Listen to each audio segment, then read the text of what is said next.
ইচ্ছে থাকলে উপায় হয়, এই কথাটি আবারও একবার প্রমাণিত হয়ে গেল। কম বেশি অনেকের ইচ্ছা থাকে পড়াশোনা করে নিজেকে ভালো জায়গায় প্রতিষ্ঠিত করার।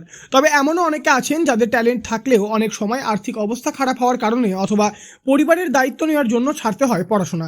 কিন্তু এবার দেখা গেল এক ভিন্ন ধরনের ঘটনা। পড়াশোনার খরচ জোগাতে কাজ করছে দুই বন্ধু।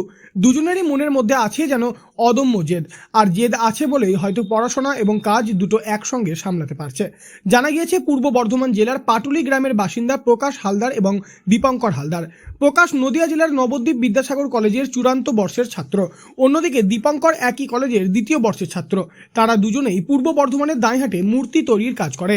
এই কাজ থেকে যা উপার্জন হয় তা দিয়েই তারা তাদের পড়াশোনার খরচ যোগায়। এই প্রসঙ্গে প্রকাশ হালদার জানায়, প্রথম 3 বছর আগে যখন এই কাজের সঙ্গে হঠাৎ করে কেন যুক্ত হলো? যুক্ত হওয়ার কারণ কিছু ফ্যামিলি প্রবলেম ছিল এবং পড়াশোনার খুব ইচ্ছা ছিল।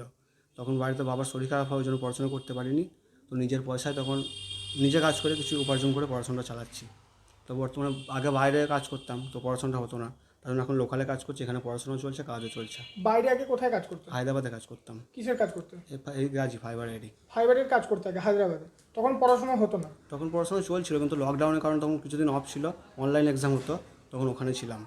তো অফলাইন এক্সাম হওয়ার পর আবার এখানে চলে আসি। প্রকাশ হালদারের বন্ধুর নাম দীপঙ্কর হালদার। দীপঙ্করের বাড়ির আর্থিক অবস্থাও খারাপ, কিন্তু দীপঙ্করেরও পড়াশোনা করার ইচ্ছে রয়েছে। তাই নিজের পড়াশোনার খরচ জোগাতে বন্ধু প্রকাশ হালদারের সহযোগিতায় দীপঙ্করও মূর্তি তৈরির কাজে যুক্ত হয়েছে। এই প্রসঙ্গে দীপঙ্কর জানায়, তুমি এখানে কতদিন ধরে কাজ করছো? আমি এখানে 8 মাস ধরে কাজ করছি। কিসের কাজ করছো? আমি এই ফাইবার ডেকোরেশন এসব কাজ করছি। আচ্ছা, প্রথম কিভাবে এই কাজের সঙ্গে যুক্ত হলে?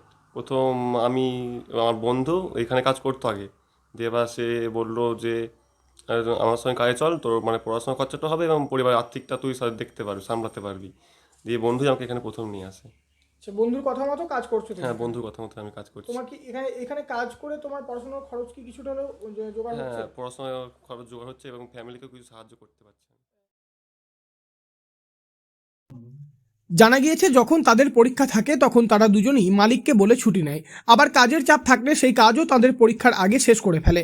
এভাবেই পড়াশোনার জন্য দীর্ঘ পরিশ্রম করে উপার্জন করছে পূর্ব বর্ধমান জেলার পাটুলির দুই বন্ধু। কাজ এবং পড়াশোনা দুটোই চলছে একই সঙ্গে। পূর্ব বর্ধমান থেকে বনোয়ারিলাল চৌধুরী, লোকাল 18 বাংলা।